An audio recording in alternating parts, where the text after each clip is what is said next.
berikutnya yaitu model tata kelola perusahaan, jasa, dagang, dan juga industri. Nah, tata kelola perusahaan ini adalah sistem yang mengatur hubungan antara manajemen, pemegang saham, dan pihak terkait dalam mengelola perusahaan secara transparan, akuntabel, dan bertanggung jawab. Menerapkan tata kelola bertujuan untuk meningkatkan kinerja perusahaan serta meminimalkan risiko dan potensi fraud.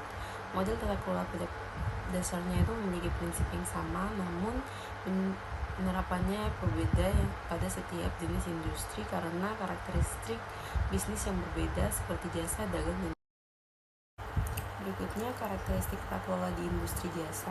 Nah, pada perusahaan jasa ini seperti Gojek atau Bank Mandiri, tata kelola ini berfungsi pada kualitas layanan dan kepercayaan pelanggan. Yang pertama yaitu karakteristik utama, tidak memiliki produk fisik, bergantung pada akuntabilitas SDM. Risiko utama pada pelayanan dan kepuasan pelanggan. Fokus tata kelola yaitu pengendalian kualitas layanan, etika dan profesional karyawan, dan juga transparansi dalam pengukuran pendapatan jasa. Berikut karakteristik tata kelola di industri dagang, yaitu perusahaan dagang seperti Alfamart atau Indomaret berfokus pada aktivitas jual beli barang. Karakteristik utamanya yaitu memiliki persediaan barang, aktivitas utama pembelian dan penjualan, dan margin keuntungannya yaitu relatif kecil namun volumenya tinggi. Nah, fokus tata kelola ini yaitu pengendalian persediaan, pencegahan kecurangan, fraud pada stok, dan juga operasi pencatatan penjualan dan pembelian. Karakteristik tata kelola dan industri manufaktur. Industri manufaktur merupakan sektor yang padat modal dan padat aset, sehingga tata kelolanya berfokus pada aset tetap dan belanja modal atau SAFEK. Dewan harus mengawasi keputusan investasi besar, depresiasi, dan kemungkinan penurunan nilai aset. Selain itu, perhatian utama juga diberikan pada efisiensi dan kualitas operasional karena hal ini sangat memengaruhi probabilitas perusahaan. Di samping itu, keselamatan, kesehatan kerja, dan lingkungan menjadi penting karena proses produksi meliputi mesin dan bahan-bahan berbahaya. Pendekatan manajemen risiko yang berbeda.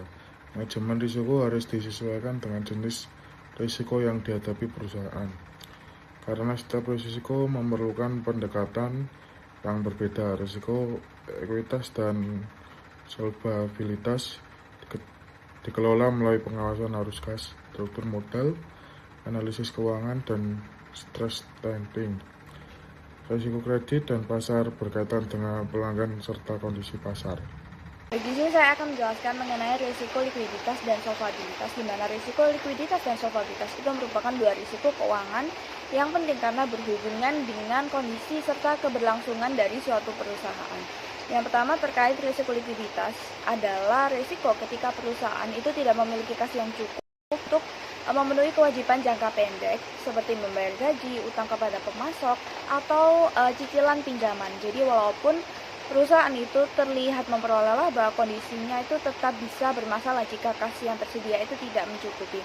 Adapun upaya pengelolaan likuiditas, yang pertama yaitu peramalan arus kas, di mana itu memperkirakan arus kas masuk dan keluar agar potensi kekurangan dana itu bisa diantisipasi lebih awal. Yang kedua yaitu manajemen modal kerja, di mana dengan mengelola piutang, persediaan, dan pembayaran kepada pemasok agar perputaran kas itu lebih cepat. Yang ketiga yaitu pemeliharaan cadangan kas, di mana menyediakan kas atau setara kas sebagai dana cadangan jika sewaktu-waktu itu dibutuhkan. Yang keempat yaitu akses ke pendanaan jangka pendek dengan menyiapkan fasilitas kredit atau pinjaman jangka pendek untuk menghadapi kebutuhan kas yang secara mendadak. Yang kelima ada rasio likuiditas, di mana risiko ini itu biasanya dinilai melalui current ratio atau quick ratio. Yang kedua ada risiko solvabilitas, adalah risiko jangka panjang ketika jumlah likuiditas dari perusahaan, liabilitas dari suatu perusahaan itu lebih besar daripada total asetnya. Nah, sehingga ini tuh bisa memicu kebangkrutan. Risiko ini sendiri itu berhubungan dengan struktur modal dan kemampuan perusahaan dalam bertahan pada jangka panjang. Pengelolaan risiko solvabilitas itu yang pertama adalah optimalisasi tingkat leverage, yaitu menyeimbangkan penggunaan utang dan modal sendiri agar struktur pendanaan itu tetap sehat. Yang kedua yaitu manajemen jatuh tempo utang, di mana mengatur jatuh tempo utang supaya pembayaran itu tidak menumpuk pada satu periode. Yang ketiga yaitu pemeliharaan kepatuhan terhadap covenants, di mana ini tuh memastikan bahwa perusahaan itu tetap memenuhi syarat dan perjanjian dengan kreditur agar tidak terjadi gagal teknis. Yang keempat yaitu rasio solvabilitas, di mana penilaiannya itu biasanya menggunakan debt to equity ratio atau debt to asset ratio. Yang kelima yaitu pengawasan dewan, di mana diperlukan terutama dalam keputusan pendanaan besar dan kebijakan dividen. Selanjutnya ada resiko kredit dan resiko pasar, di mana ini itu merupakan dua jenis resiko keuangan yang timbul karena perusahaan itu berinteraksi dengan kondisi eksternal pada pasar. Nah, yang pertama resiko kredit itu adalah resiko keuangan yang muncul ketika pelanggan atau pihak lawan dalam transaksi itu tidak mampu memenuhi kewajiban sesuai perjanjian. Nah, pada perusahaan non keuangan resiko ini itu paling sering terlihat pada piutang usaha, yaitu ketika pelanggan yang membeli secara kredit itu gagal membayar tagihannya. Pengolahnya sendiri itu yang pertama bisa dengan pemberian kredit atau preventif, di mana perusahaan itu menetapkan kebijakan kredit yang jelas, menilai kelayakan calon pelanggan, dan menentukan batas kredit agar risiko gagal bayar itu bisa diminimalkan sejak awal. Yang kedua yaitu dengan pemantauan secara detektif, di mana perusahaan itu secara rutin memantau umur piutang untuk mengetahui tagihan yang sudah melewati jatuh tempo, sehingga penanganan itu bisa dilakukan dengan lebih cepat. Yang ketiga yaitu penagihan dan penyisian, yaitu secara korektif, di mana perusahaan itu menyiapkan prosedur penagihan untuk piutang yang bermasalah serta mencatat penyisian kerugian piutang secara realistis dalam laporan keuangan. Yang kedua ada risiko pasar. Ini itu merupakan risiko kerugian yang terjadi akibat perubahan kondisi atau variabel di suatu pasar. Nah, risiko ini tuh bisa muncul karena yang pertama risiko suku bunga, yaitu terjadi ketika perubahan suku bunga mempengaruhi nilai aset atau kewajiban keuangan perusahaan, terutama pada utang dengan bunga mengambang. Yang kedua yaitu risiko nilai tukar atau mata uang, di mana dialami perusahaan yang melakukan transaksi internasional atau memiliki aset dan kewajiban dalam mata uang asing, sehingga perubahan kurs itu dapat menimbulkan kerugian maupun keuntungan.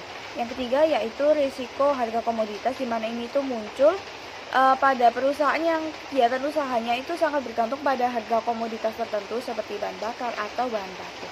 Nah, perusahaan itu dapat menentukan apakah risiko itu bisa diterima atau dikelola. Langkahnya itu yang pertama dengan pengukuran exposure, di mana mengidentifikasi dan menilai seberapa besar sih aset atau arus kas perusahaan yang terpengaruh oleh perubahan pasar. Yang kedua yaitu melindungi nilai atau hedging, di mana menggunakan instrumen keuangan seperti forwards, futures, option atau swaps untuk mengurangi dampak perubahan harga, suku bunga, dan atau nilai tukar. Yang ketiga yaitu pengawasan dewan, di mana ini tuh merupakan keputusan terkait hedging perlu disesuaikan dengan tingkat toleransi risiko perusahaan dan diawasi oleh dewan.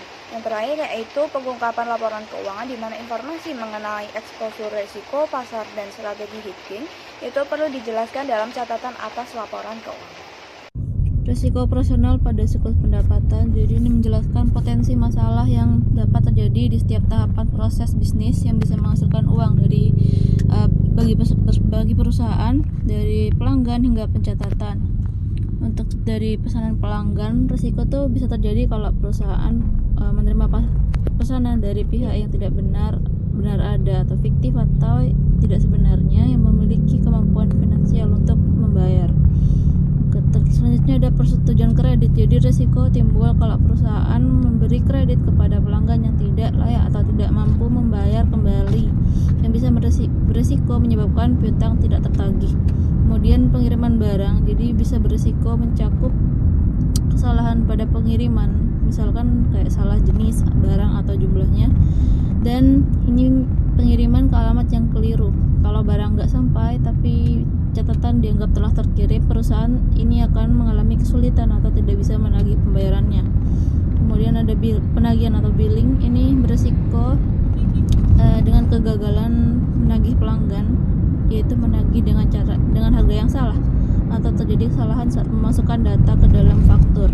Kemudian ada pencatatan, jadi risiko bisa terjadi kalau pendapatan dicatat secara tidak akurat, misalkan pencatatan fiktif atau belum benar-benar terjadi, atau salah mengklasifikasikan jenis kas yang akan diterima. Yang kedua ada aktivitas pengendalian internal. Jadi ini adalah langkah-langkah atau prosedur yang harus dilakukan oleh perusahaan agar mencegah pemisahan tugas.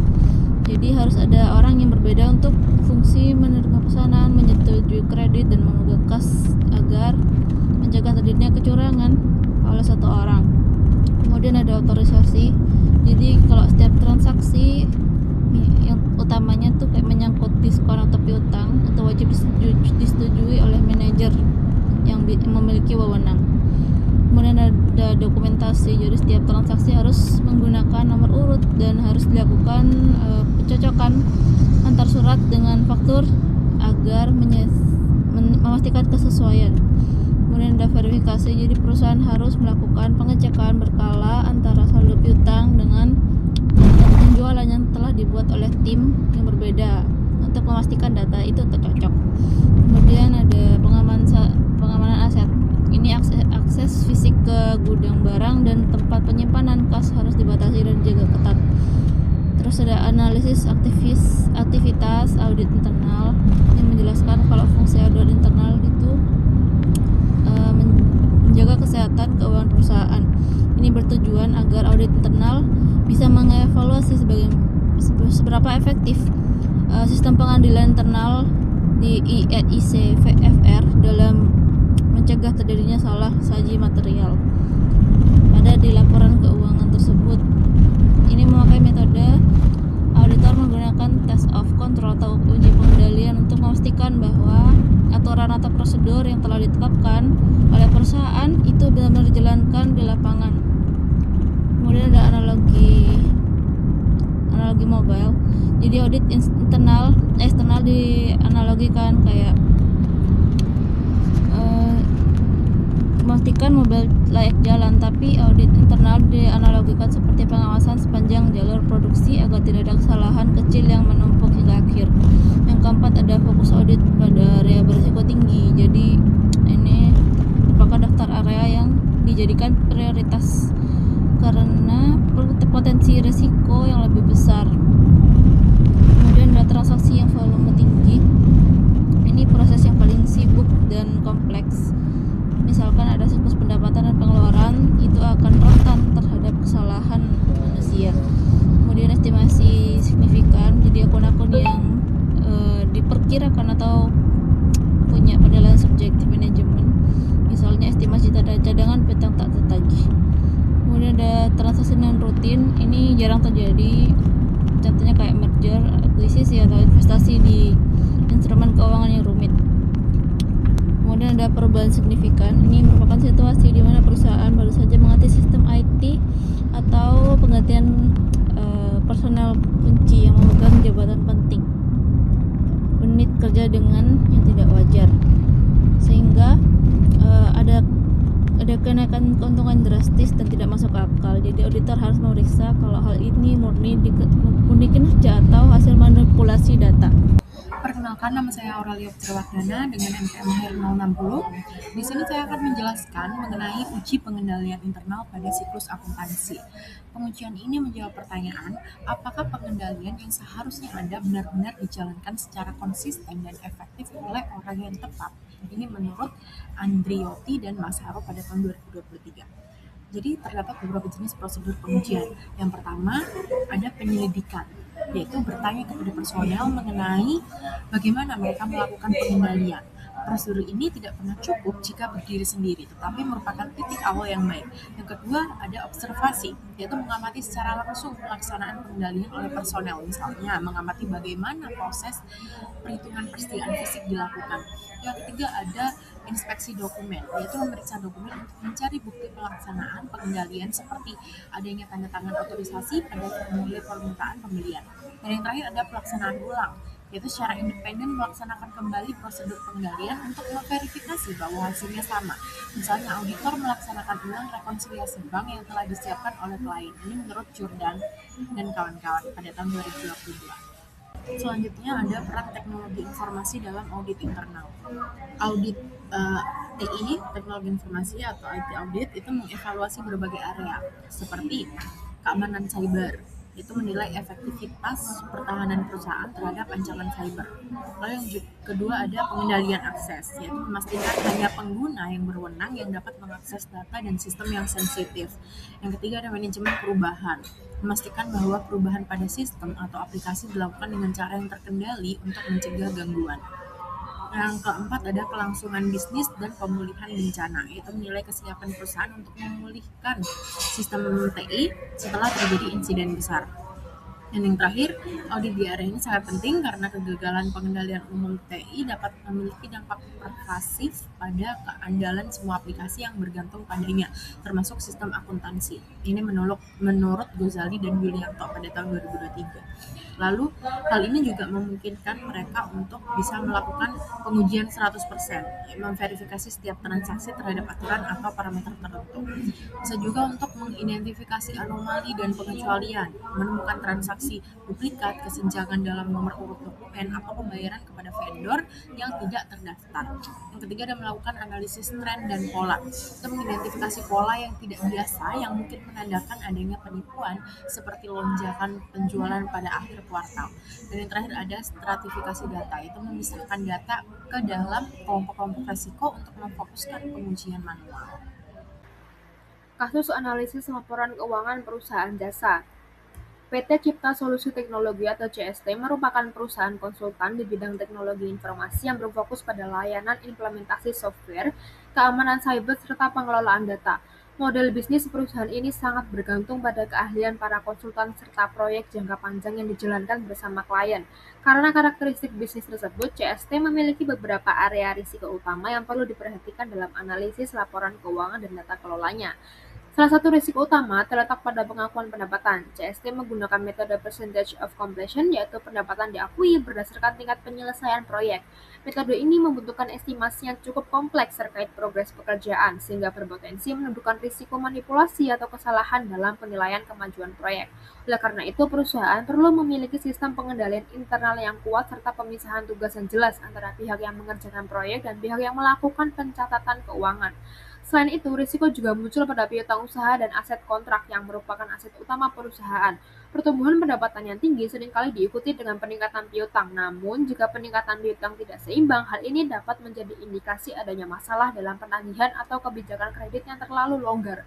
Untuk mengantisipasi hal tersebut, perusahaan harus menetapkan penyisihan kerugian piutang yang memadai agar risiko kerugian dapat diminimalkan. Risiko lainnya berkaitan dengan modal manusia. CST sangat bergantung pada tenaga ahli atau konsultan profesional, sehingga memiliki risiko tinggi terhadap tingkat pergantian karyawan atau turnover. Jika banyak karyawan kunci keluar, maka dapat mengganggu kelangsungan proyek dan kualitas layanan.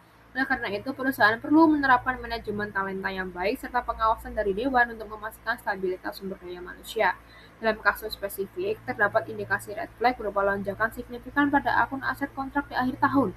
Hal ini dapat mengindikasikan bahwa perusahaan mengakui pendapatan secara terlalu agresif untuk mencapai target tertentu. Kondisi ini perlu ditindaklanjuti dengan audit internal, verifikasi terhadap progres proyek secara nyata, serta pengawasan yang lebih ketat dari komite audit untuk memastikan bahwa pengakuan pendapatan dilakukan secara wajar dan sesuai dengan standar. Dalam konteks pengelolaan pendapatan jasa, salah satu risiko utama yang dihadapi perusahaan adalah ketidakpatuhan terhadap standar pengakuan pendapatan PSAK 72 atau IFRS 15. Standar ini bersifat berbasis prinsip dan sangat bergantung pada estimasi serta pertimbangan manajemen, sehingga membuka peluang terjadinya kesalahan maupun manipulasi. Kompleksitas inilah yang membuat proses pengakuan pendapatan menjadi area yang sensitif dan berisiko tinggi dalam laporan keuangan. Risiko kepatuhan ini dapat diuraikan berdasarkan 5 tahap utama dalam PSAK 72. Tahap pertama adalah identifikasi kontrak, di mana terdapat risiko bahwa kontrak yang sebenarnya tidak valid atau belum memenuhi syarat justru digunakan sebagai dasar pengakuan pendapatan. Selanjutnya, pada tahap identifikasi kewajiban pelaksanaan, perusahaan dapat salah dalam memisahkan komponen jasa dalam satu kontrak, seperti lisensi, kustomisasi, dan layanan pemeliharaan yang dapat berdampak pada ketidaktepatan waktu pengakuan pendapatan. Tahap berikutnya adalah penentuan harga transaksi yang mengandung risiko karena adanya komponen variabel seperti bonus atau penalti. Jika estimasi tidak dilakukan secara hati-hati, maka nilai pendapatan yang diakui bisa menjadi tidak akurat. Kemudian pada tahap alokasi harga transaksi, risiko muncul ketika pembagian nilai kontrak ke masing-masing kewajiban pelaksanaan tidak dilakukan dengan tepat, terutama karena seringkali membutuhkan estimasi harga jual masing-masing komponen. Risiko paling besar terdapat pada tahap pengakuan pendapatan, yaitu dalam menentukan apakah pendapatan diakui pada satu waktu atau point in time atau sepanjang waktu over time. Kesalahan dalam menentukan metode ini dapat menyebabkan laporan keuangan menjadi tidak wajar. Selain itu, terdapat pula potensi manipulasi progres proyek, misalnya dengan melebih-lebihkan jam kerja atau biaya yang telah dikeluarkan untuk mempercepat pengakuan pendapatan. Oleh karena itu, diperlukan pengendalian yang ketat agar seluruh proses pengakuan pendapatan sesuai dengan standar yang berlaku.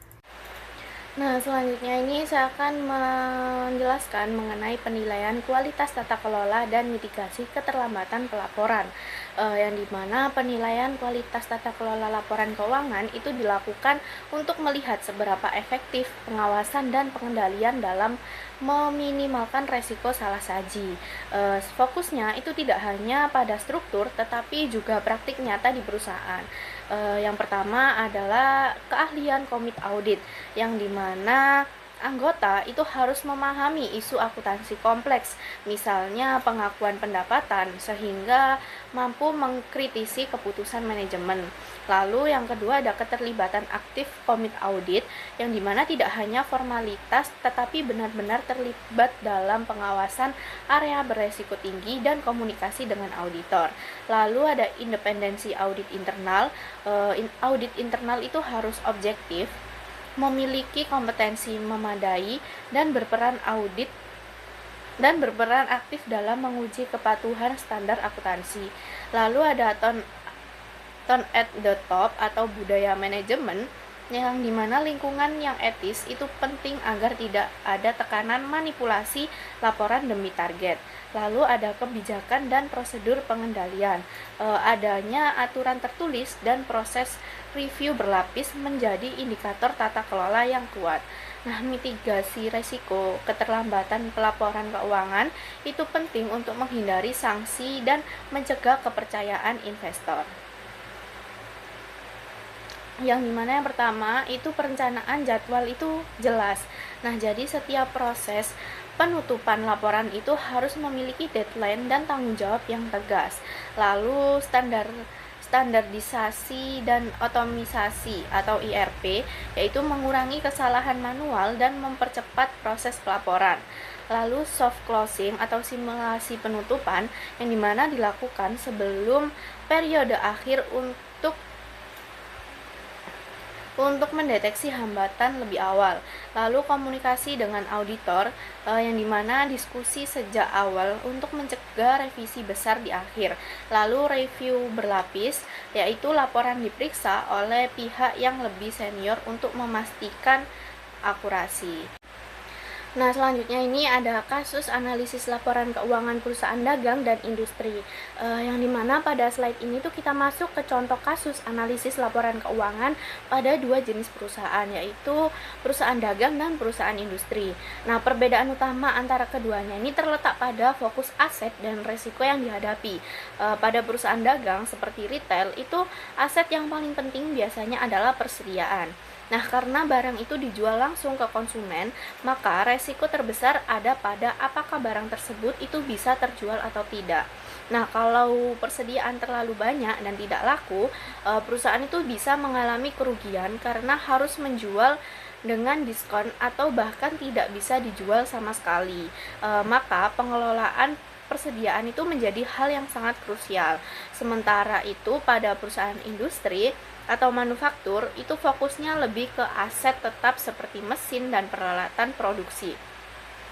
Dimana di sini itu resikonya bukan lagi soal barang tidak laku, tetapi apakah investasi besar yang dilakukan itu benar-benar menghasilkan keuntungan.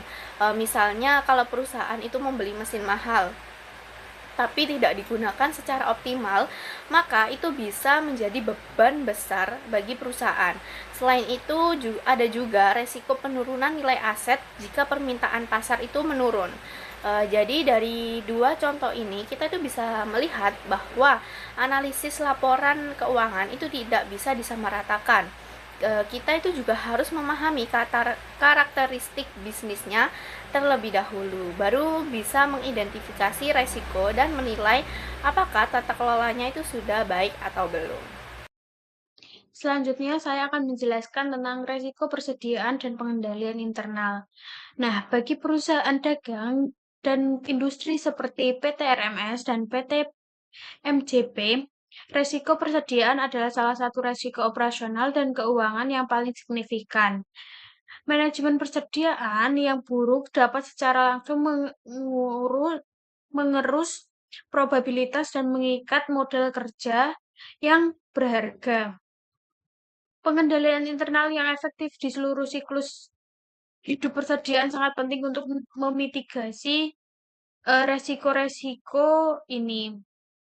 Adapun resiko-resiko utama yang terkait dengan persediaan meliputi yang pertama ada resiko keuangan, yaitu resiko bahwa persediaan akan kehilangan nilainya atau menjadi tidak dapat dijual karena perubahan teknologi. Nah, misalnya ada model ponsel yang lama atau perubahan mode atau untuk perubahan mode itu untuk pakaian atau kadaluarsa untuk barang konsumsi.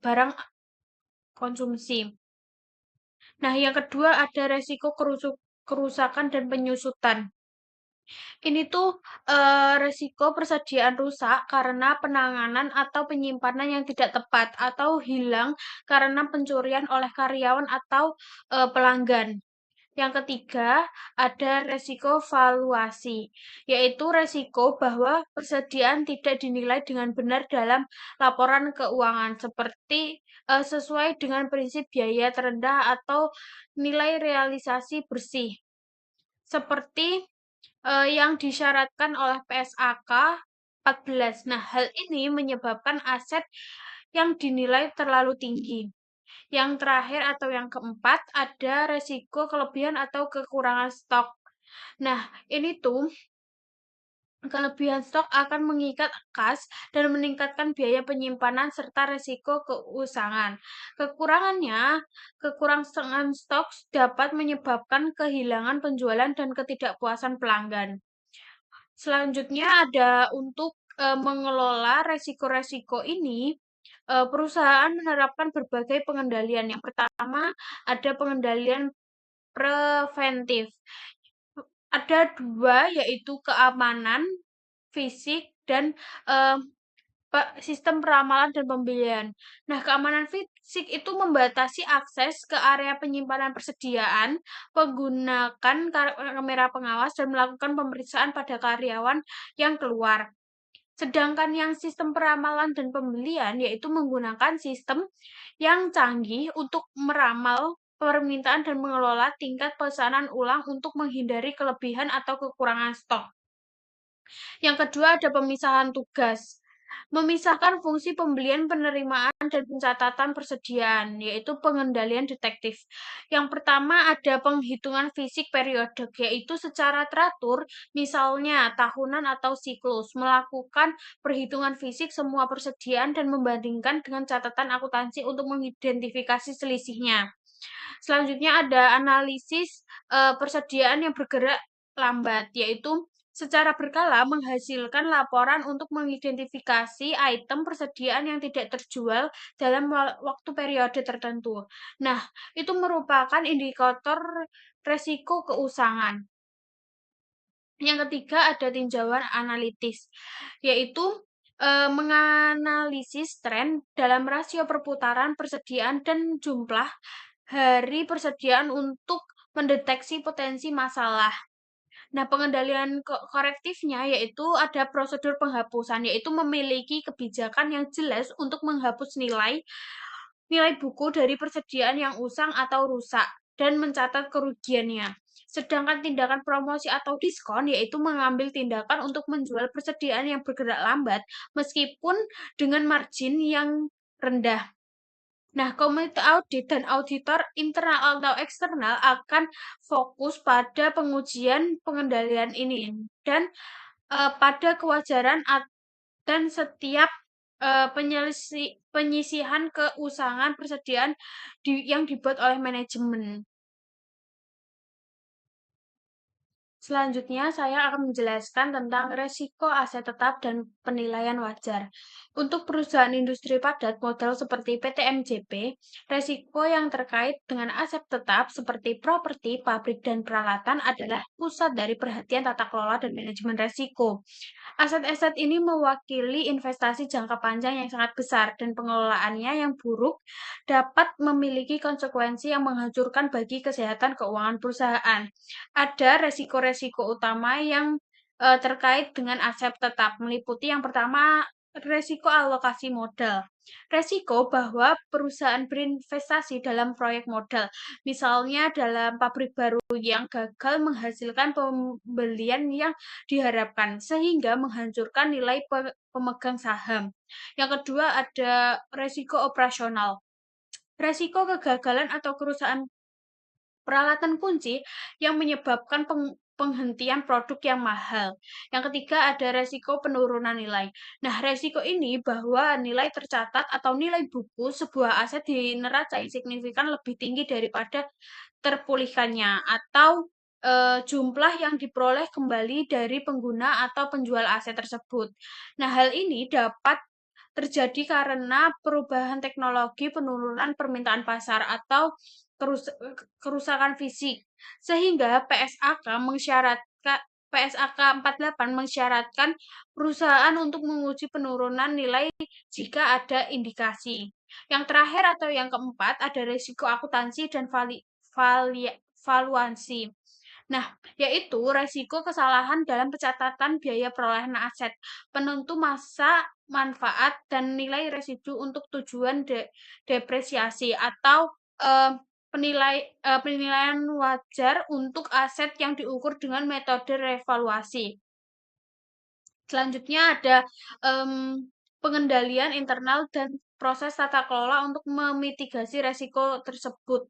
Yang pertama ada tata kelola investasi modal, yaitu memiliki proses persetujuan belanja modal atau CAPEK yang ketat dan berlapis.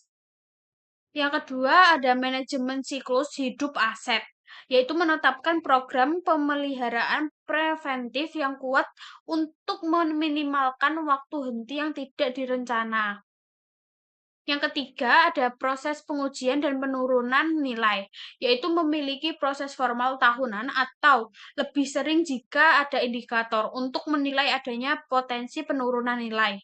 Nah, yang keempat ada pengamanan fisik, yaitu melindungi aset dari pencurian atau kerusakan termasuk melalui penggunaan asuransi yang memadai. Yang terakhir atau yang kelima ada penentuan fisik periodik, yaitu melakukan verifikasi fisik secara berkala terhadap keberadaan dan kondisi aset tetap yang dicatat dalam buku. Nah, penilaian nilai wajar ini terutama jika perusahaan menggunakan model revaluasi menambahkan lapisan kompleksitas dan subjektivitas. Hal ini memerlukan penggunaan penilaian independen yang kompeten dan pengungkapan yang transparansi mengenai asumsi-asumsi yang digunakan. Sehingga auditor akan sangat meneliti kewajaran dari setiap penilaian penurunan atau revaluasi yang dicatat oleh perusahaan. Selanjutnya, ada pelaporan risiko keuangan sesuai PSAK.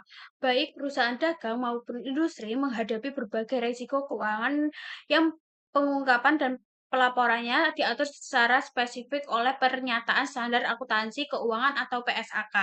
Nah, standar yang relevan adalah PSAK 71 tentang instrumen keuangan yang setara dengan IFRS 9. Standar ini tidak hanya mengatur pengakuan dan pengukuran instrumen keuangan, tetapi juga mensyaratkan pengungkapan kualitatif dan kuantitatif yang ekstensif mengenai eksposur perusahaan terhadap resiko keuangan, terutama resiko kredit, resiko likuiditas, dan resiko pasar. Nah, tujuan dari pengungkapan ini adalah memungkinkan pengguna laporan keuangan mengevaluasi signifikan instrumen keuangan bagi posisi dan kinerja keuangan perusahaan, serta untuk memahami sifat dan tingkat resiko yang ditimbul dan dari instrumen keuangan tersebut dan bagaimana entitas mengelola resiko-resiko tersebut. Nah, ada pengungkapan resiko kredit. Untuk piutang usaha, ini sering disajikan dalam bentuk analisis umur piutang atau aging analysis, yaitu PSAK 71 juga memperkenalkan model kerugian kredit ekspektansi yang mengharuskan perusahaan untuk mengakui penyisihan kerugian tidak hanya untuk kredit yang macet, tetapi juga untuk kerugian yang diperkirakan akan terjadi di masa depan. Nah, pengungkapan ini mengenai asumsi dan input digunakan dalam model ECL ini sangat penting. Yang selanjutnya ada pengungkapan resiko likuiditas. Nah, perusahaan yang harus menyediakan analisis jatuh tempo untuk likuiditas keuangan mereka yang menunjukkan sisa periode kontraktual hingga jatuh tempo. Nah, analisis ini membantu pengguna untuk menilai kemampuan perusahaan dalam memenuhi kewajibannya, sehingga perusahaan juga harus secara kualitatif menjelaskan bagaimana mereka mengelola resiko likuiditas yang melekat. Yang terakhir ada pengungkapan resiko pasar. Untuk setiap jenis resiko pasar maupun seperti resiko mata uang, resiko suku bunga, resiko harga lainnya, perusahaan harus menyediakan analisis sensitivitas, yaitu analisis kualitatif yang menunjukkan bagaimana laba atau ekuitas akan terpengaruh oleh perubahan yang mungkin terjadi secara wajar pada variabel resiko yang relevan. Misalnya, perubahan 1% pada suku bunga atau perubahan 5% dari tukar mata uang.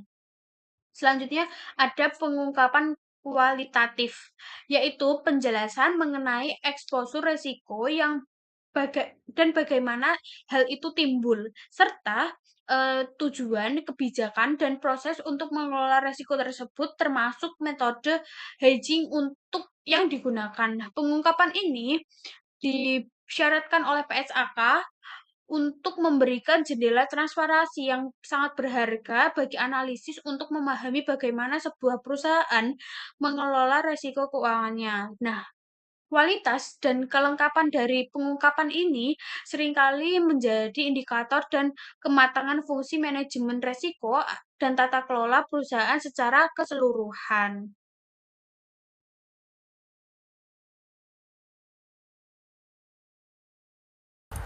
Berikut perbedaan tata kelola sektor publik dan juga bisnis. Nah, tata kelola sektor publik dan sektor bisnis ini memiliki perbedaan mendasar dalam tujuan, pengelolaan, serta pertanggungjawaban. Pada sektor publik, tata kelola tujuan untuk melayani kepentingan masyarakat dan meningkatkan kesejahteraan umum, sedangkan pada sektor bisnis lebih berorientasi pada keuntungan atau profitnya.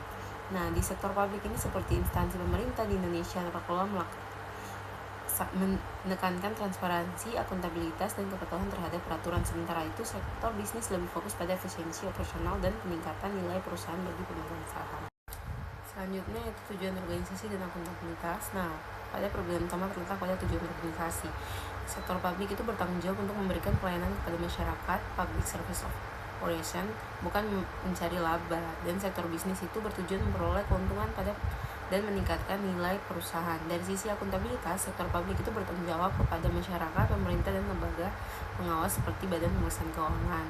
Nah, sektor bisnis itu bertanggung jawab kepada pemegang saham, investor. Selain itu, akuntabilitas sektor publik lebih ketat karena menyangkut penggunaan dana publik sehingga dituntut transparansi yang tinggi dalam pelaporan keuangan.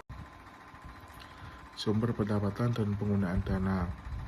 Sektor bisnis memperoleh pendapatan dari sumber sukarela, yaitu pembelian pelanggan, sehingga penggunaan lebih fleksibel. Sebaliknya, sektor publik memperoleh pendapatan terutama dari pajak dan sumber negara lainnya, sehingga penggunaannya diatur ketat melalui anggaran. Dana publik harus digunakan sesuai prinsip legalitas, efisiensi, efektivitas, dan transparansi. Karena itu, tata kelola sektor publik sangat menekankan keputusan anggaran agar dana tidak disalahgunakan. kerangka regulasi dan standar akuntansi. Sektor bisnis menggunakan SAK berbasis IFRS untuk memenuhi kebutuhan informasi investor dan kreditor. Sementara itu, sektor publik di Indonesia menggunakan standar akuntansi pemerintahan atau SAP yang diatur khusus untuk entitas pemerintahan. Ciri utama SAP adalah penekanannya pada akuntabilitas anggaran. Selain laporan keuangan, pemerintah juga wajib menyusun laporan realisasi anggaran sebagai bentuk transparansi dan pertanggungjawaban publik. Baik, selanjutnya mengenai kerangka regulasi dan standar akuntansi di sektor publik atau SAP, di mana kerangka regulasi dan standar akuntansi di sektor publik itu memiliki perbedaan dengan sektor bisnis karena tujuan dan bentuk pertanggungjawabannya itu tidak sama. Nah, pada sektor bisnis, aturan yang digunakan itu mengacu pada Undang-Undang Perseroan Terbatas dan Undang-Undang Pasar Modal dengan pelaporan keuangan itu berdasarkan SAK yang berorientasi pada kebutuhan investor dan kreditor. Nah, sementara itu di sektor publik itu diatur berbagai undang-undang keuangan negara dan seluruh entitas pemerintah itu wajib menggunakan standar akuntan pemerintah atau SAP yang ditetapkan oleh KSAP. Walaupun sama-sama berbasis akrual, SAP itu lebih menonjolkan pada aspek akuntabilitas anggaran dan hal ini itu terlihat dengan adanya laporan realisasi anggaran atau LRA selain laporan operasional atau LO dan neraca. Nah, SAP itu juga mengatur transaksi yang khas di pemerintah seperti pajak, hibah, dan aset bersejarah. Secara umum, SAP sendiri itu bertujuan untuk mendukung akuntabilitas, transparansi, dan pengelolaan keuangan negara sehingga kepatuhannya itu menjadi perhatian utama dalam audit oleh BPK. Mengenai model tata kelola sektor publik dalam Badan Layanan Umum atau BLU.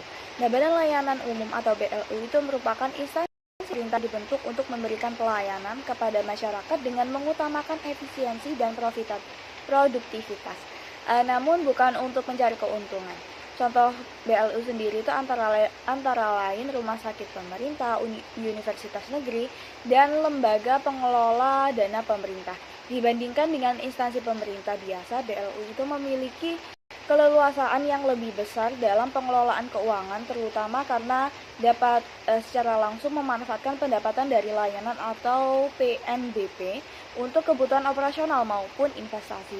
Fleksibilitas ini itu diberikan agar pelayanan publik itu dapat berjalan lebih cepat, efisien, dan mampu menyesuaikan kebutuhan masyarakat.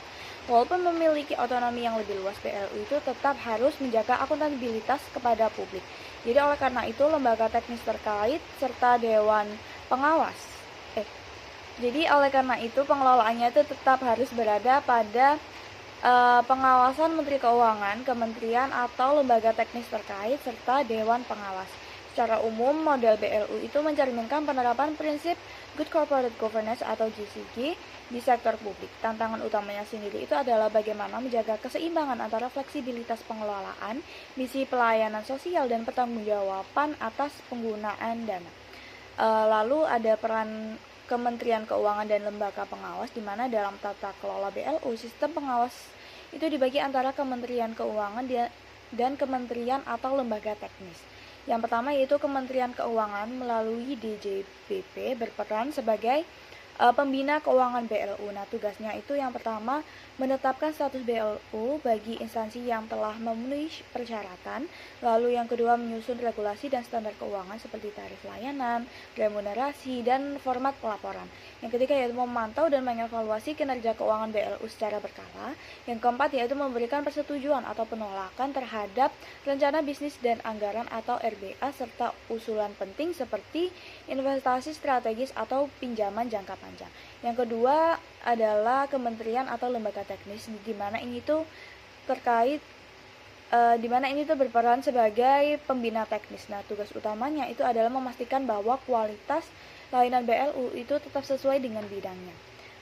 Tugasnya sendiri itu di mana ini menetapkan standar pelayanan minimum atau SPM, lalu memantau kualitas layanan yang diberikan, dan memberikan bimbingan teknis agar BLU itu tetap menjalankan fungsi pelayanannya dengan baik.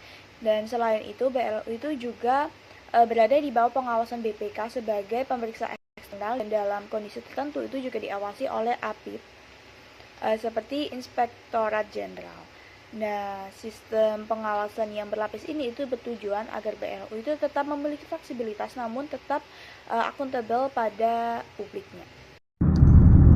Pertama, struktur organisasi dan Dewan Pengawas BLU. Jadi BLU ini punya struktur yang unik karena menggabungkan cara kerja administrasi publik dengan efisiensi ala korporasi atau perusahaan swasta. Jadi ada pejabat pengelola, ini tingkat direksi adalah pemimpin harian yang terdiri dari direktur utama, pejabat keuangan, dan pejabat teknis. Ini memegang tanggung jawab penuh di jalannya organisasi.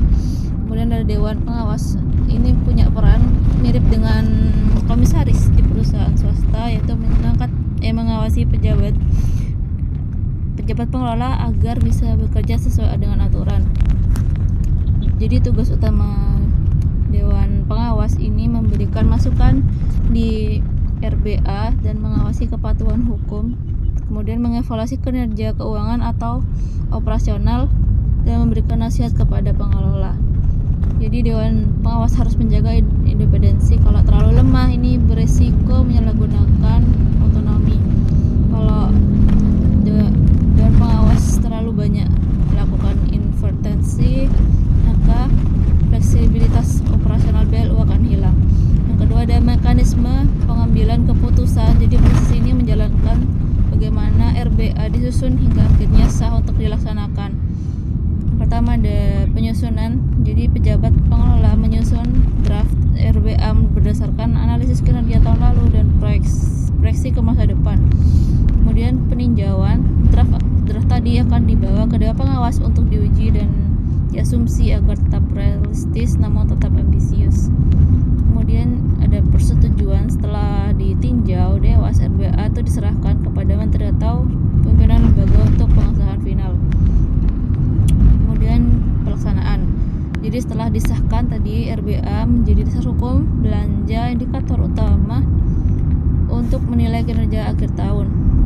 Lalu otonomi operasional, ini mengelola wewenang langsung untuk urusan rutin kayak pemasaran, SDM, pengadaan dan lain-lain.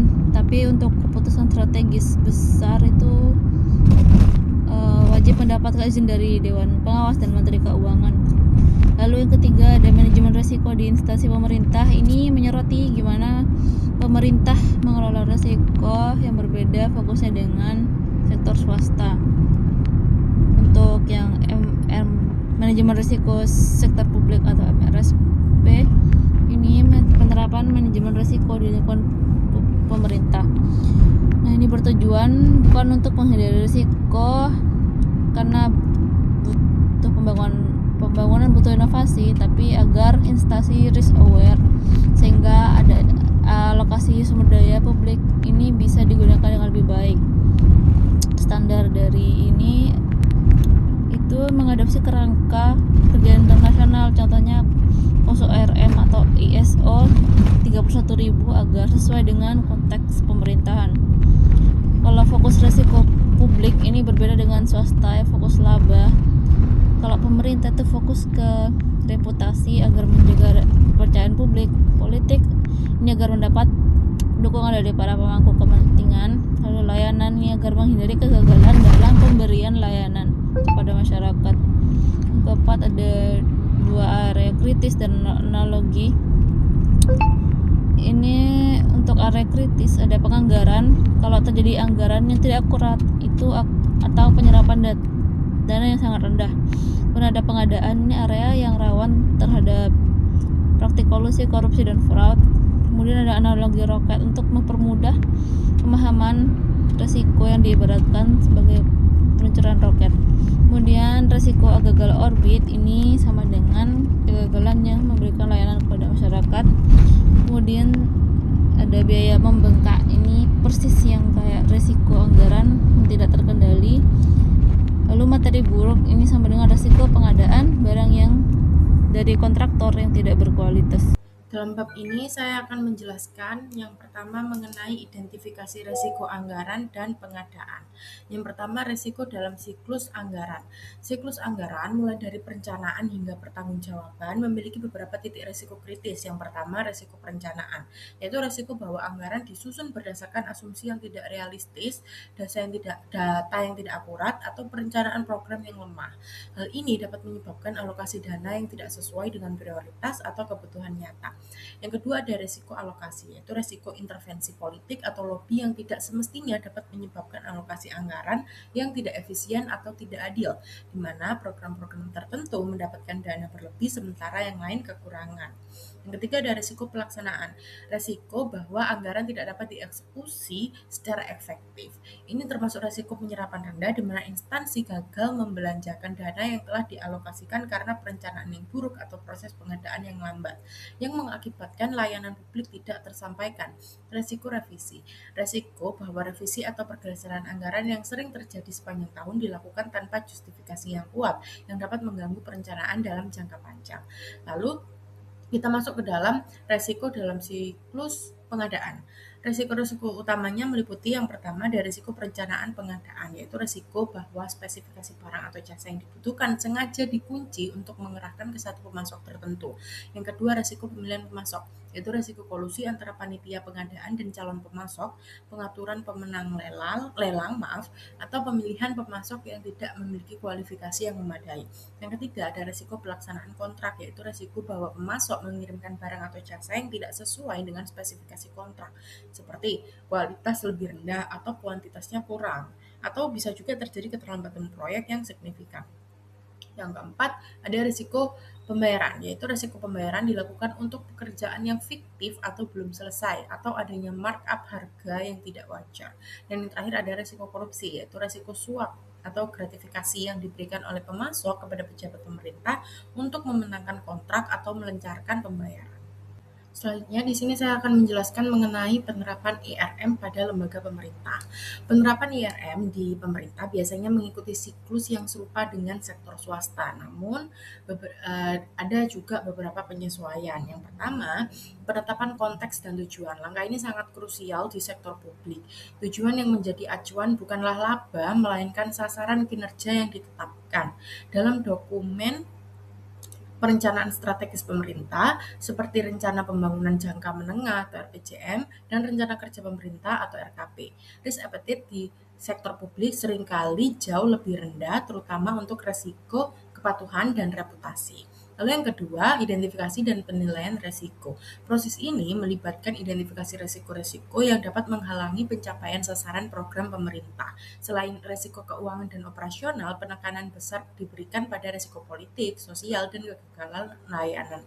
Penilaian dampak diukur tidak hanya dalam rupiah, tetapi juga dalam hal dampak terhadap kesejahteraan masyarakat atau penurunan kepercayaan publik. Yang ketiga ada perlakuan resiko. Strategi perlakuan resiko di pemerintah sangat didominasi oleh mitigasi melalui penguatan pengendalian internal atau SPIP. Strategi transfer, misalnya asuransi aset negara digunakan, tetapi mungkin lebih terbatas. Strategi penerimaan harus didokumentasikan dengan sangat hati-hati karena menyangkut dana publik. Lalu yang terakhir ada pemantauan dan pelaporan. Pemantauan dilakukan secara internal oleh manajemen dan aparat pengawasan intern pemerintah atau APIP, serta secara eksternal oleh BPK. Pelaporan risiko diintegrasikan ke dalam sistem akuntabilitas kinerja seperti laporan akuntabilitas kinerja instansi pemerintah atau LAKIP. Lalu ada pelaporan manajemen risiko sektor publik. Tujuannya yang pertama untuk meningkatkan akuntabilitas dan transparansi, mengkomunikasikan risiko kepada stakeholder internal maupun eksternal, serta menjamin perlindungan dana publik dan tujuan pelayanan. Lalu ada dua pelaporan yang terjadi di sini, ada pelaporan internal dan eksternal. Yang pertama kita masuk ke pelaporan internal. Pelaporan internal ini bersifat hierarkis atau seperti operasional, kemanajemen, lalu kepemimpinan. Lalu ini juga disusun jadi profil risiko instansi. Nah, pelaporan internal ini difokuskan pada top risk, emerging risk, serta progres mitigasi risiko dan dasar pengambilan keputusan strategis. merupakan dasar pengambilan keputusan strategis pelaporan internal ini. Lalu juga ada pelaporan eksternal, yaitu terintegrasi dalam LAKIP, yaitu laporan kinerja instansi pemerintah, dan juga CALK, catatan atas laporan keuangan. Laporan eksternal ini mengungkapkan risiko kinerja dan keuangan kepada publik. Nah, tren dan tantangan dalam pelaporan manajemen risiko sektor publik ini, yang pertama adalah menuju pelaporan yang lebih terintegrasi dan transparan. Namun tantangannya juga ada dua, yaitu menyederhanakan informasi yang kompleks dan juga menjaga kerahasiaan informasi yang sensitif. Analisis laporan keuangan pemerintah daerah atau LKPD dapat diilustrasikan melalui studi kasus hipotesis pada pemerintah Kabupaten Harapan Jaya. Berbeda dengan perusahaan yang berfokus pada profit, LKPD memiliki komponen utama seperti laporan realisasi anggaran atau LRA, laporan operasional atau LO, dan neraca. Oleh karena itu, fokus analisis risiko dalam sektor publik bukan pada keuntungan, melainkan pada akuntabilitas serta efisiensi dan efektivitas penggunaan anggaran. Salah satu area risiko utama terletak pada belanja daerah, khususnya belanja modal serta belanja barang dan jasa. Area ini sangat rentan terhadap praktik korupsi, kolusi, dan nepotisme, serta inefisiensi dalam penggunaan anggaran. Dalam LRA, analis biasanya mencari tanda-tanda peringatan atau red flag seperti adanya realisasi anggaran yang melebihi rencana atau justru realisasi yang sangat rendah. Selain itu, penumpukan penggunaan anggaran di akhir tahun juga menjadi indikasi adanya perencanaan yang kurang baik atau bahkan kemungkinan pengeluaran fiktif. Dari sisi neraca, perhatian utama tertuju pada akun aset tetap. Risiko yang sering muncul adalah pencatatan aset yang tidak akurat serta potensi kehilangan atau penyalahgunaan aset daerah. Hal ini menunjukkan pentingnya pengelolaan aset yang baik agar tidak menimbulkan kerugian bagi pemerintah daerah. Untuk mengendalikan berbagai risiko tersebut, pemerintah menerapkan sistem pengendalian intern pemerintah atau SPIP yang setara dengan kerangka KUSO, mencakup aspek pengendalian, manajemen risiko, hingga monitoring. Selain itu, kualitas laporan keuangan juga dinilai melalui opini Badan Pemeriksa Keuangan, di mana opini wajar tanpa pengecualian menunjukkan tata kelola yang baik, sedangkan opini disclaimer menandakan adanya masalah serius. Sebagai contoh red flag, terdapat kasus di mana belanja jasa konsultansi terserap 100%, namun proyek fisik yang direncanakan belum berjalan. Kondisi ini dapat mengindikasikan adanya pekerjaan fiktif atau kualitas pekerjaan yang rendah. Oleh karena itu, analisis LKPD sangat penting untuk memastikan transparansi, akuntabilitas, serta penggunaan anggaran yang tepat sasaran. Risiko korupsi dan kecurangan atau fraud pada belanja daerah merupakan salah satu ancaman paling serius dalam pengelolaan keuangan sektor publik. Risiko ini tidak hanya menyebabkan kerugian keuangan negara, tetapi juga berdampak pada menurunnya kepercayaan masyarakat terhadap pemerintah serta menghasilkan layanan dan infrastruktur yang berkualitas rendah. Area yang paling rawan biasanya terdapat pada belanja modal serta belanja barang dan jasa karena melibatkan diskresi atau kewenangan pejabat, interaksi dengan pihak ketiga, serta penggunaan dana dalam jumlah besar. Jika dilihat lebih rinci, risiko kecurangan dapat terjadi di setiap tahap siklus belanja. Pada tahap perencanaan, terdapat potensi munculnya anggaran fiktif maupun praktik markup biaya yang melebihi harga wajar. Selanjutnya, pada tahap pengadaan atau lelang, risiko menjadi makin tinggi dengan adanya praktik kolusi, pengaturan pemenang tender, suap kepada panitia, penggunaan dokumen palsu, hingga rekayasa spesifikasi untuk menguntungkan pihak tertentu. Pada tahap pelaksanaan, risiko yang sering terjadi adalah pengurangan kualitas atau volume pekerjaan yang tidak sesuai kontrak. Bahkan adanya pekerjaan fiktif yang dilaporkan selesai padahal belum dikerjakan. Kemudian pada tahap pembayaran, kecurangan dapat berupa pembayaran ganda atau penggunaan bukti pertanggungjawaban yang tidak sah atau fiktif. Selain itu, terdapat pula risiko gratifikasi, yaitu penerimaan hadiah atau fasilitas oleh pejabat yang dapat memengaruhi objektivitas dalam pengambilan keputusan. Untuk mengatasi berbagai risiko tersebut, diperlukan langkah mitigasi yang komprehensif seperti penguatan sistem pengendalian intern pemerintah atau SPIP, peningkatan transparansi melalui sistem elektronik seperti e-procurement, pengawasan yang efektif oleh APIP dan DPRD, serta penegakan hukum yang tegas oleh lembaga seperti KPK dan aparat penegak hukum lainnya. Dengan upaya tersebut, diharapkan pengelolaan belanja daerah dapat berjalan lebih transparan, akuntabel, dan bebas dari praktik kecurangan. Penilaian kualitas sistem pengendalian intern pemerintah atau SPIP merupakan aspek penting dalam menilai tata kelola keuangan di sektor publik. SPIP yang diatur dalam Peraturan Pemerintah Nomor 60 Tahun 2008 adalah sistem pengendalian internal yang dirancang untuk memastikan bahwa pengelolaan keuangan negara berjalan secara efektif, efisien, dan sesuai dengan peraturan. Kualitas implementasi SPIP menjadi indikator utama baik atau tidaknya tata kelola suatu instansi pemerintah, serta menjadi salah satu fokus utama dalam proses audit yang dilakukan oleh Badan Pemeriksa Keuangan. Secara konseptual, SPIP terdiri dari 5 komponen utama. Pertama, lingkungan pengendalian yang menekankan pentingnya integrasi, disiplin, serta struktur organisasi yang jelas dalam mendukung pengendalian internal. Kedua, penilaian risiko, yaitu proses identifikasi dan analisis risiko yang dapat menghambat pencapaian tujuan organisasi. Ketiga, kegiatan pengendalian yang mencakup berbagai prosedur seperti otorisasi, verifikasi, rekonsiliasi, serta pemisahan tugas untuk mencegah kesalahan dan kecurangan. Keempat, informasi dan komunikasi yang menuntut adanya pencatatan data yang akurat serta sistem komunikasi yang efektif. Kelima, pemantauan, yaitu kegiatan monitoring secara berkelanjutan serta evaluasi berkala, termasuk yang dilakukan oleh aparat pengawas intern pemerintah atau APIP untuk memastikan bahwa pengendalian berjalan dengan baik. Penilaian terhadap kualitas SPIP dilakukan melalui 2 cara, yaitu secara internal melalui penilaian mandiri oleh manajemen dan secara eksternal melalui audit oleh BPK yang menguji desain serta efektivitas pengendalian internal. Hasil dari penilaian ini akan dituangkan dalam laporan hasil pemeriksaan atau LHP BPK. Apabila terdapat kelemahan yang signifikan dalam SPIP, maka hal tersebut dapat meningkatkan risiko terjadinya salah saji laporan keuangan maupun kecurangan, serta berdampak langsung pada opini audit apakah pemerintah daerah dapat memperoleh opini wajar tanpa pengecualian atau tidak. Oleh karena itu, penguatan SPIP menjadi langkah penting untuk menciptakan tata kelola yang baik dan meningkatkan kepercayaan publik. Nah, di sini ada yang namanya mitigasi resiko opini disclaimer. Jadi, opini disclaimer itu terjadi ketika auditor tidak bisa memberikan pendapat karena bukti laporan keuangan itu tidak memadai. Kondisi ini itu menunjukkan lemahnya sistem pengelolaan keuangan. Nah, penyebabnya sendiri itu seperti aset yang tidak jelas pencatatannya, bukti transaksi yang tidak lengkap, serta sistem akuntansi yang belum berjalan dengan baik.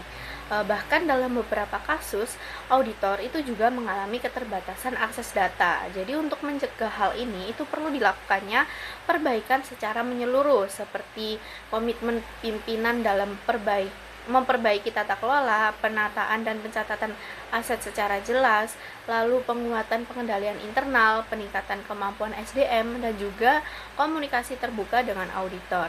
Nah, jadi pada bagian ini itu menjelaskan tentang opini disclaimer yang merupakan kondisi paling serius dalam hasil audit. Jadi ketika auditor itu memberikan opini ini, artinya mereka itu tidak memiliki cukup bukti untuk menilai apakah laporan keuangan itu benar atau tidak. Ini biasanya itu bukan karena satu kesalahan kecil, tetapi karena masalah yang sudah menyeluruh seperti pencatatan yang tidak rapi, aset yang tidak jelas, ataupun sistem yang belum memadai. Jadi bisa dibilang masalahnya itu di dasar pengelolaan keuangannya. Nah, oleh karena itu cara mengatasinya itu juga tidak bisa instan. Perlu komitmen dari pimpinan untuk memperbaiki sistem keseluruhan, mulai dari pencatatan, pengendalian, sampai kualitas SDM. Nah, selanjutnya ada pelaporan manajemen resiko sektor publik. Pelaporan manajemen resiko dan transparansi anggaran itu merupakan bentuk pertanggungjawaban kepada publik. Pelaporan resiko ini membantu menjelaskan bahwa hasil kinerja itu tidak hanya dipengaruhi target, tetapi juga berbagai risiko yang dihadapi selama pelaksanaan. Dengan begitu, laporan itu menjadi lebih jelas dan tidak hanya berisi angka. Sementara itu, transparansi anggaran itu memberikan akses kepada masyarakat untuk mengetahui bagaimana dana publik digunakan, mulai dari perencanaan hingga pelaporan. Nah, beberapa hal penting itu seperti keterbukaan informasi anggaran, lalu akses publik terhadap data keuangan, dan juga adanya pengawasan dari masyarakat. Jadi, kita bisa melihat pentingnya pelaporan resiko dan transparansi anggaran dalam sektor publik. Jadi, pelaporan keuangan atau kinerja itu tidak cukup hanya menampilkan hasil akhir, tetapi juga harus menjelaskan proses dan resiko terjadi di baliknya. Dengan adanya penjelasan resiko, pembaca laporan itu bisa memahami kenapa suatu target tercapai atau tidak tercapainya. Jadi lebih adil dalam menilai kinerja. Nah, selain itu, transparansi anggaran itu juga sangat penting karena menyangkut uang publik. Ketika informasi anggaran itu dibuka ke masyarakat, maka akan ada kontrol dari luar yang membantu mencegah penyalahgunaan. Jadi bisa disimpulkan bahwa keterbukaan informasi itu bukan hanya soal kewajiban, namun juga cara untuk meningkatkan kepercayaan dan memperkuat pengawasan. Selanjutnya ada pengungkapan resiko dalam laporan kinerja. Pengungkapan resiko dalam laporan kinerja seperti laporan kinerja instansi pemerintah atau LAKIP di Indonesia merupakan praktik yang semakin didorong sebagai bagian dari reformasi manajemen kinerja sektor publik. Nah, tujuannya adalah untuk beralih dari pelaporan yang hanya bersifat retrospektif dan deskriptif. Nah, melaporkan apa adanya yang telah dicapai menjadi pelaporan yang lebih analitis, kontekstual, dan berwawasan ke depan. Nah, dengan mengintegrasikan pembahasan mengenai resiko, laporan kinerja semakin menjadi dokumen yang lebih informatif bagi para pemangku kepentingan seperti parlemen dan publik. Nah, pengungkapan ini memberikan konteks di balik angka-angka kinerja. Selanjutnya ada pengungkapan resiko dalam laporan kinerja yang efektif harus mencakup beberapa elemen. Yang pertama ada identifikasi resiko utama, yaitu menjelaskan singkat mengenai resiko-resiko yang paling signifikan yang dapat memengaruhi pencapaian sasaran strategis instansi. Yang kedua ada analisis dampak, yaitu uraian mengenai bagaimana resiko-resiko tersebut jika terjadi telah atau memengaruhi atau dapat memengaruhi kinerja. Yang ketiga ada tindakan mitigasi, yaitu penjelasan mengenai langkah-langkah yang telah atau sedang diambil oleh manajemen untuk mengolah resiko-resiko tersebut. Yang terakhir adalah pandangan ke depan, yaitu pembahasan mengenai resiko-resiko baru yang muncul, yang mungkin dihadapi di periode yang akan mendatang. Selanjutnya ada transparansi pengguna dana publik. Transparansi pengguna dana publik adalah satu pilar fundamental dari pemerintahan yang demokratis dan akuntabel. Prinsip ini adalah bahwa pemerintah sebagai pengelola dana yang berasal dari rakyat memiliki kewajiban untuk secara terbuka menunjukkan bagaimana dana tersebut digunakan.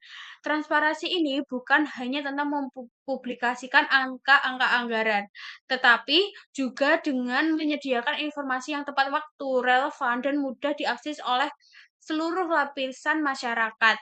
Nah, adapun transparansi yang harus dilakukan atau mencakup seluruh siklus anggaran. Yang pertama ada tahap perencanaan, yang kedua ada tahap pengesahan, yang ketiga ada tahap pelaksanaan, dan yang terakhir ada tahap pertanggungjawaban. Nah, manfaat dari transparansi anggaran yang sangat besar, yang pertama ada berfungsi sebagai alat-alat anti korupsi yang kuat. Nah, seketika setiap transaksi yang dapat diawasi oleh publik, media, dan LSM, peluang untuk menentukan penyelewengan menjadi lebih kecil. Yang kedua, meningkatkan kepercayaan publik terhadap pemerintah. Yang ketiga, yaitu memungkinkan adanya partisipasi publik yang lebih baik, di mana warga negara dapat memberikan masukan yang lebih terinformasi dan menuntut akuntabilitas atas program-program yang memenuhi kehidupan mereka. Selanjutnya yang terakhir ada peran Badan Pemeriksa Keuangan atau BPK. Badan Pemeriksaan Keuangan atau BPK adalah lembaga tinggi negeri dalam sistem ketatanegaraan Indonesia yang memiliki tugas untuk memeriksa pengelolaan dan tanggung jawab keuangan negara. Nah, BPK ini adalah lembaga pemeriksa tertinggi di Indonesia yang posisinya independen dan mandiri, setara dengan lembaga tinggi negara lainnya seperti Presiden dan DPR. Nah, peran BPK adalah pilar eksternal utama yang menegakkan akuntabilitas dan transparansi tata kelola sektor publik. Nah, adapun tugas utama BPK sebagaimana diamankan oleh UUD tahun 1945 dan UU 015 tahun 2004 adalah melakukan 3 jenis pemeriksaan utama. Yang pertama ada pemeriksaan keuangan. Ini adalah pemeriksaan atas laporan keuangan pemerintahan. Tujuannya adalah untuk memberikan opini mengenai tingkat kewajaran informasi yang disajikan dalam laporan keuangan tersebut dengan mengacu pada standar akuntansi pemerintahan atau SAP. Opini ini atau WDP, TMP atau TW adalah produk BPK yang paling dikenal publik dan menjadi indikator utama akuntabilitas keuangan. Yang kedua ada pemeriksaan kinerja. Pemeriksaan ini lebih dari sekedar angka keuangan. Ia menilai aspek ekonomi, efisiensi, dan efektivitas dari program atau kegiatan pemerintah. Yang ketiga, pemeriksaan dengan tujuan tertentu. Ini adalah pemeriksaan luar pemeriksaan keuangan dari kinerja. Contohnya yaitu pemeriksaan investigatif untuk mendalami indikasi adanya kerugian negara atau unsur pidana atau korupsi atau pemeriksaan atas kepatuhan terhadap peraturan perundang-undangan tertentu. Nah, hasil dari semua pemeriksaan BPK dituangkan dalam laporan hasil pemeriksaan atau LHP. LHP atas laporan keuangan pemerintah diserahkan kepada DPRD atau DPD atau DPRD untuk digunakan sebagai bahan pengawasan dan kepada pemerintah untuk ditindaklanjuti. Nah, LHP ini yang bersifat publik adalah alat transparansi yang sangat kuat. Temuan dan rekomendasi BPK memberikan tekanan yang signifikan bagi instansi pemerintahan untuk memperbaiki sistem pengendalian internal, meningkatkan kepatuhan dan mengelola dana publik secara bertanggung jawab. Dan demikian, BPK berfungsi sebagai auditor eksternal negara yang berperan sangat krusial dalam menutupi siklus akuntabilitas tata kelola sektor publik.